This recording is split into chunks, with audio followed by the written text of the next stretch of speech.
Thanks for tuning into this week's tech demo where I'm going to be walking you through digital journaling. I really like journaling because it's a really easy and much more personal way to be able to express your thoughts, and it's also a really great stress relief tool.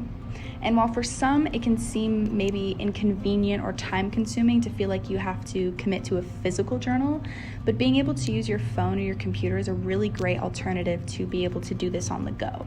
And of course, there's lots of different apps and programs that you can use to be able to accomplish this. So I'm just going to be highlighting some key features that I think are worth looking out for when you start to choose which app or program that you want to use.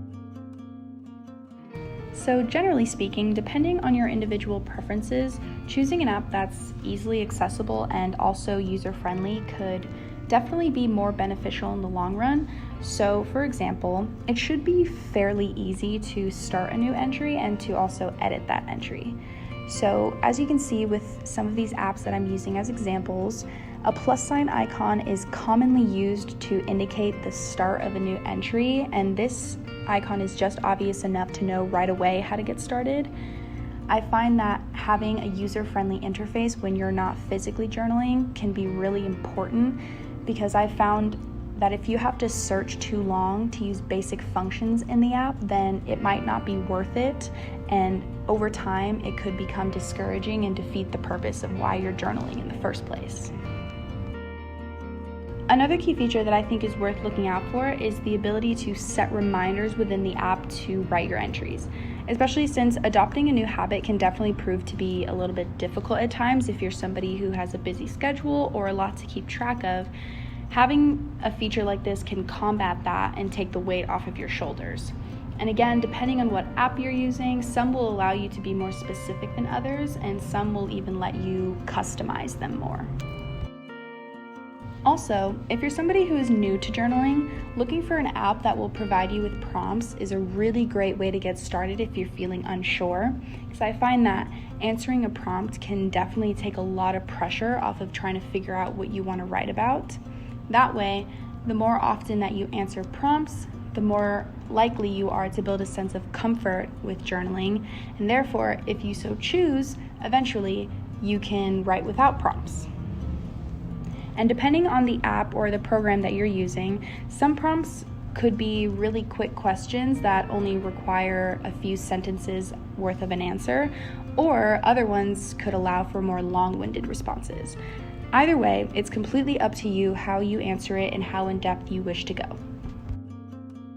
This last feature that I want to highlight is where you can actually lock your entries. So some apps will allow you to have password-protected entries, and for the sake of functionality, it can be useful if you're somebody who likes to exercise extra privacy.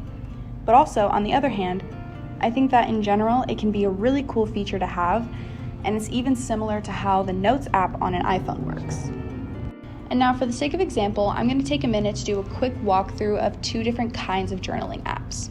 This first one is called DayOne, and as you can see, they do offer you prompts, and they also allow you to play around with different templates to organize your entries. So this app is definitely very focused on the writing aspect of journaling, so they're going to provide you with a lot of features to customize your entries. So for example, you can attach pictures from your camera roll to your entries, and you can even add audio files. And now in general, this app is very structure heavy, which might appear to be daunting at first. However, this app is definitely geared towards those who appreciate organization, because they're gonna keep track of how many days in a row you're journaling, as well as how often you're journaling. And you can also organize everything into folders. This next app is called Delio, and in general, it requires a lot less effort than apps such as DayOne do, but you can still accomplish the same things. As opposed to DayOne, this app put a little bit more emphasis on a visually aesthetic interface. So for example, you see all of the colors and the interactive icons. You still are able to write an entry, but it's less involved than DayOne is. You could almost compare this app to that of a bullet journal, since this app does offer a mood tracking feature as well as a habit tracking feature. And just like DayOne, you're still going to be able to keep track of all of your stats that they offer in the app.